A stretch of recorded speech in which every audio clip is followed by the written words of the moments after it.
Long before Google, Tony and Maureen Wheeler enjoyed extensive travel together from the early 1970s on. People would ask them of their experiences, and there was very little available in the way of comprehensive travel guides. And at the time, they began to feel an unrecognized market by writing their first travel guide and establishing Lonely Planet. Tony was kind enough to take the time to catch up with me in Melbourne for a chat on his incredible journey thus far. Tony, it's so exciting to be here with you in this vibrant and historic city of Melbourne, where across all your travels around the globe, you decided to create a home here with your wife, Maureen. Why Melbourne? Yes. Total accident. We were in Singapore. We were thinking, what are we going to do next? Shall we go back to Europe as we had planned, or shall we have another year in Australia? And we thought, well, we've had a year in Sydney, let's have a year in Melbourne. And then we got stuck. So there was no intention to live in Melbourne at all. Oh my goodness. If I was told I have to leave tomorrow, I'd be saying, bye-bye, Melbourne. I can't imagine, just starting from London, going all the way through Southeast Asia and coming to Melbourne in the last part. And I think it was when you got to Sydney, you had 27 cents. Yeah, I can see this sitting out there at the moment. You can't find those 2-cent coins anymore. We were pretty much broke when we arrived in Sydney. Even back then, 27 cents didn't take you that far. No, it didn't. I think you could make a phone call for 5 cents. So we took 5 cents and found a place to stay in the newspaper, which also cost 5 cents. There's been some inflation since then. Yes. And phoned up and found a room, and that left us 22 cents. My goodness. Your travels began when you were only just a year old. What was your first memory of travelling? Well, my father worked for an airline, so I was dragged around a lot when I was a small child. And I lived for 5 years when I was very small in Pakistan. And remarkably, I have a lot of very clear memories of that. Tony, I've started thinking what I'd like for Christmas. When you were around my age, you asked for a globe and a filing cabinet. A filing cabinet. I had a lot of notes to keep, and I've been accused of being over-enthusiastic about keeping records of things, and I guess I was starting that at an early age. But globes, I think globes are wonderful things. There's lots of people have them. They're popular decoration items in homes, and you spin it around, and there is the world. Let's go there. Is that one of the, key elements that started the travel itch? Yeah, I think people who do have a travel enthusiasm, they get it from all sorts of different directions. And of course, these days, it's the latest Instagram picture or something that they think, well, I'd like to do a selfie in that same spot. Tony, did you find it hard to not stay more than 2 years in one school? I think kids, whatever happens in their life, they think that's normal. They don't imagine that anybody else lives any differently. And I did go to a lot of schools when I was a kid because my parents were moving, and I guess I just accepted that as the norm. And looking back on it, I realized, of course, that it wasn't. My kids didn't move schools anywhere near as much as I did. But you go through it, and you get out the other end, and we all survive whatever life puts in front of us. Tony, you are one of the most meticulous, sharp in business people I've researched, but you're also one of the most spontaneous and just go kind of people I've also researched at the same time. What would be your advice to people who just want to go somewhere but they're not really sure how? What I've often said is just go, and once you start moving, things work out for themselves. But before you go somewhere, the first thing is to do some research, and that research can often just be talking to people you know. They might be an older friend or a relation who's been there, or parents, or other people are always the best sources of advice. And then you can look at the guidebooks. That's certainly one way of doing it. I remember, especially when you said talking to people, you said don't ask people where they recommend to go, where did they go? Yeah. I think people's own experience is always the best way. That's really when you want to speak to the locals, because the locals are the people who know it best. It's their city. They know the restaurants in their city. Anything else you get is sort of second-hand. Was it at London Business School that you decided to take and basically stack your skills to put them towards something better and brighter? Yeah, I mean, everybody sort of looks to the fact that I did an MBA at London Business School. Originally at university I did engineering, and that's proved useful from time to time. But then I did business, but somehow the business school didn't provide as much background to what I've subsequently done as people have expected it to. I mean, obviously it did prove useful, but I certainly didn't at business school think, oh, I'm going to go out and set up a publishing company. I wish I had thought that. That would have been a useful thought. I would have looked at certain parts of my studies with much more attention, and I thought I could apply them to what I later on ended up doing. I don't think it could have been possible for you're starting business school. You'd worked for Chrysler and Hillman Hunter and all that. I don't think it's when you're in a world basically when you're at school, when you're doing all these different things at once and flowing into each other, and then you end up building a multinational company. I think people get to what they do by all sorts of different methods, and I think with university education and that sort of thing, so there are some topics you do which, if you're studying medicine, you're going to become a doctor. That's the answer. If you're studying accountancy, making those numbers add up and get to the right figure at the bottom of the page, that's important. But there's lots of other things that people do at university that they may provide a background to things, but they aren't necessarily what they apply to what they later on do. And of course, there are lots of, and I've got a friend who's a doctor, and he studied medicine, and he still, when he needs some money, he goes in as a locum and works as a doctor. But at the end of having qualified as a doctor and being able to put DR in front of his name, he decided he didn't really want to be a doctor. He wanted to do other things. So, and that happens in lots of different directions. People start off on one tangent, and then later on they move into another. Would you change anything in your journey? Oh, one of the things about life as you get older, you think, oh, why did I do that? How come I made that mistake? And this is like, on Monday, if you knew which horse was going to win the race on Saturday or Sunday, you would have definitely put money on it. But we don't have that option in life. We go along life doing things, and later on think, that was a stupid decision, or alternatively, well, I was lucky I did what I did. And if I had my time over again, there's so many things I'd do differently. Sometimes if I need to depress myself, I just sit down and think, why did I say that to that person? How come I did that? The mistakes you make, we all make mistakes. I'm sure you made the odd mistake in life. Yeah, definitely. And if you could turn the clock back, you wouldn't do things the same. But overall, look, I can't complain. I've had a wonderful life. I've enjoyed myself for so many years, and I still am enjoying myself. I wouldn't trade places with anybody. We all love a good love story, Tony. Could you share your chance meeting in London in 1970?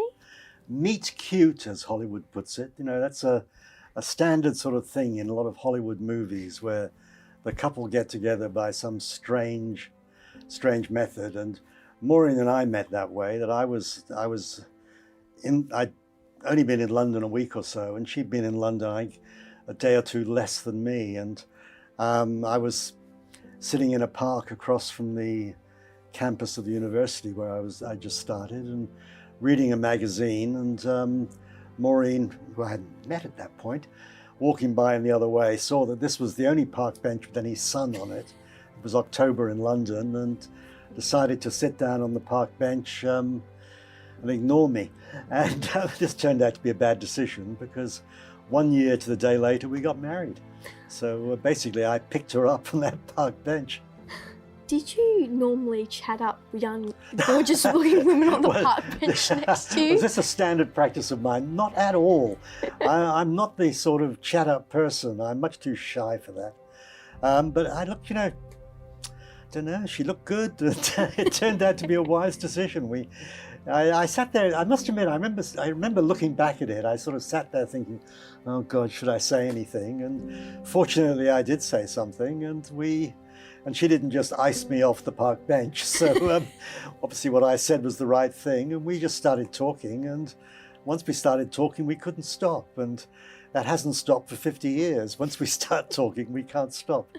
I think that not just the icy response was also held off by some very nice eyes. Did she? I think she might have said that. I could say the same about her. You know, when you're talking with people, you always look into their eyes, don't you? And if you get a response from that works. What happened from then to now? Our first book was a total accident. You know, we'd started out in London. We bought an old car, and the feeling with this old car is we'll drive it as far as it goes, and it was cheap enough that if it fell apart, we'd leave it by the roadside and walk away from it. And as it turned out, we drove it from London all the way to Afghanistan, and then sold it for a small profit and carried on, and eventually ended up in Australia. But at that point, we never thought we were going to be publishing guidebooks and creating a little publishing empire out of that trip. It was only while we were living in Sydney, we got to Sydney thinking we were going to live there for 3 months. We thought, we'll have 3 months in Sydney. During that time, both of us working, we'll save up enough money to fly back to Europe. We hadn't envisaged living in Australia. But we'd had so much fun on that trip out there that we decided that now we're not going to have 3 months. We'll have a year in Sydney, and we'll save up enough money that we'll travel for another year. So what had started out as a 1-year trip around the world had now become a 3-year trip around the world, and it's gone on for 50 years now and hasn't finished. But during that year in Sydney, so many people asked us, what did you do? How did you do it? What did it cost? That we decided really someone should write a book about this. And at that time, you know, now you go online and you'd find the answers to all those questions. Professor Google would give you the answers immediately, and Dr. Google would tell you how to avoid the diseases along the way. But Professor Google wasn't around then, of course, so you couldn't just go online and look these things up, and you couldn't go into a bookshop or even a library, you know, and pull that book off the shelf because nobody had written it yet. So there was a gap in the market that we turned out to fill. It would have been a bit different if it was Lovely Planet rather than Lonely Planet. Which it could have been, because we took the name, we stole the name out of a song, and the line in the song actually was Lovely Planet, but I'd misheard it and thought it was Lonely Planet, and said to Maureen, you know, we were looking for a name for the business, why don't we call it Lonely Planet? And she said, you got that one wrong, it should have been Lovely Planet, but Lovely Planet wouldn't be much of a name. It was a rocky start to getting the business afloat, but once you did, it was off and on its feet.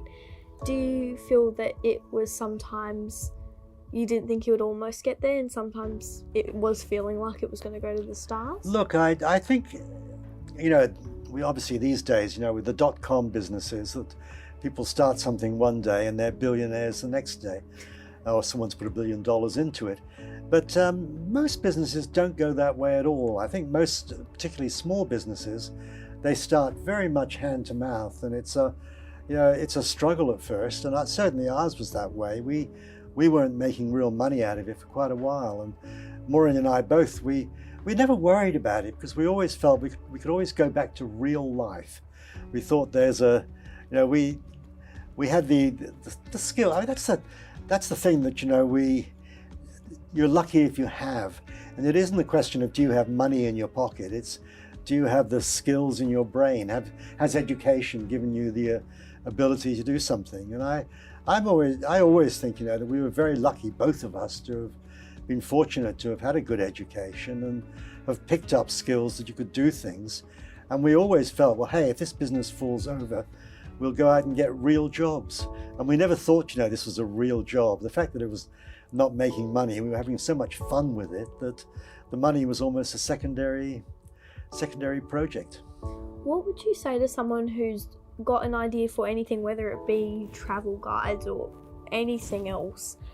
Far and away, the most important thing to do about any business you get into is do something you love. Because if you two things from that. One is if you love what you're doing, the fact that you're having to work hell of a hard, or the fact that you're having to not make any money out of it, it's not important. You love what you're doing. You getting to work in the morning. I mean, at first we were working from home, so it wasn't even a question of getting to work. Your work was right there in the other room. But when you are going to work, you just can't wait to get there. You want to start working on it, and you have to be dragged away at the end of the day because you'd like to keep on working on it. So do something that you love doing, because then the fact that it's hard work, or the fact that for a while you're not making any money out of it, doesn't really matter. You'd be doing it anyway, whether you were making money or not. But the other thing is, if you love what you're doing, other people are going to recognize that. So I think that's really the most important thing about any business when you're starting it up, is to do something you love, and if you love it, that love is going to rub off onto other people. How many books did you end up publishing? A lot. Well, by the time Maureen and I finally sold the business, we had around the world, because we had offices in Australia, but also in America and also in Europe, and we had about 500 staff. So it was a lot of people by the time we wrapped it up. And that doesn't count the writers who were all freelance. They were other people all over the place, and they wrote a lot of books. I think we counted up one time that there were 500 or 600 different titles, and we were selling over 10 million books a year. I think in the end, the last time I looked, the total was well beyond 150 million, which is a lot of books. What point throughout your journey do you think you learnt the most? I don't know. I was saying earlier on that when you start, things are always very much hand to mouth, and you don't.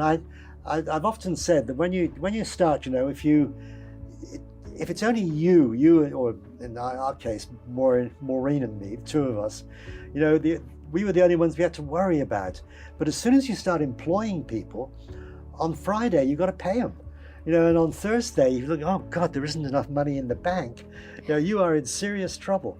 And I remember that as being one of the, it wasn't a problem if there was no money in the bank and we might have to be hungry this weekend, but that's yourself. But you can't have people working for you and leave them. They've got their kids to feed or something. So come Friday, you've got to pay them. And I can remember lots of times in the early days when we started having employees, I'd be looking at the bank on Thursday and thinking, is there enough money to write the paychecks on Friday?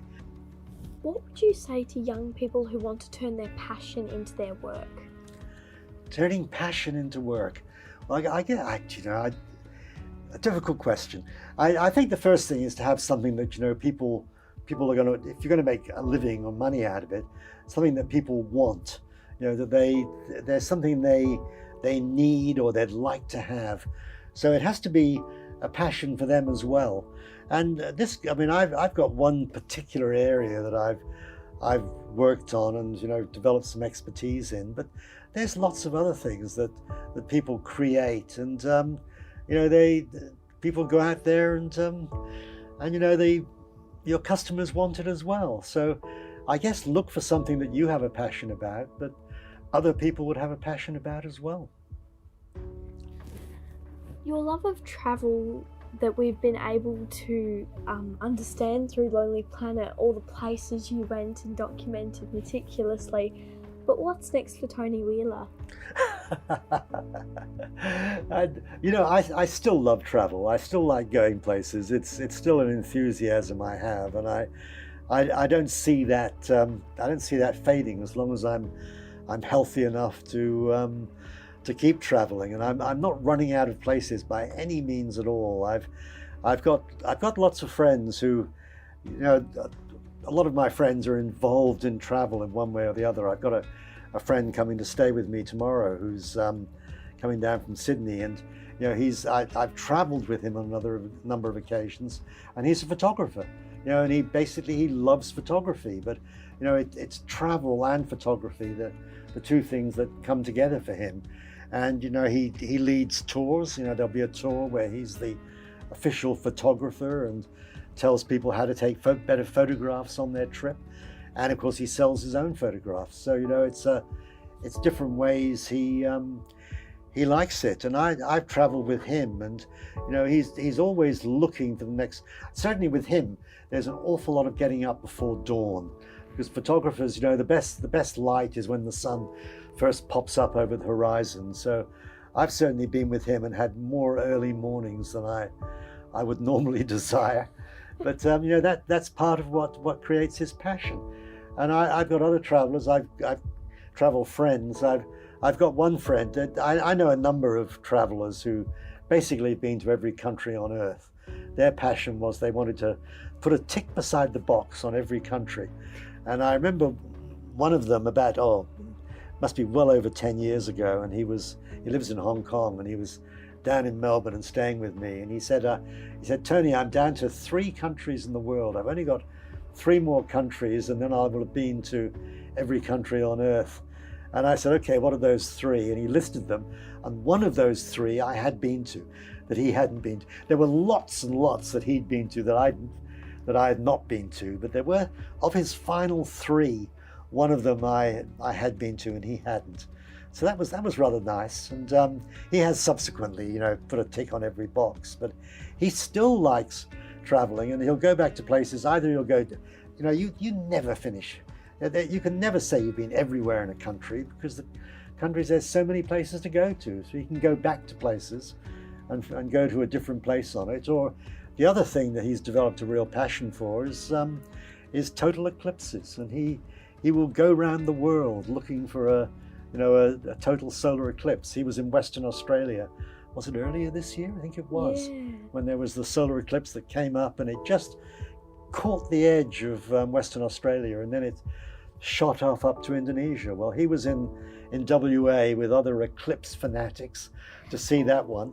And there's one that I was talking to another friend of mine who's not as fanatical about it as he is, but he does keep track of them. And there's going to be a total solar eclipse next year, which you can watch and look up at the solar eclipse and then look over at Niagara Falls. It will go over Niagara Falls. So that would be quite a good combination.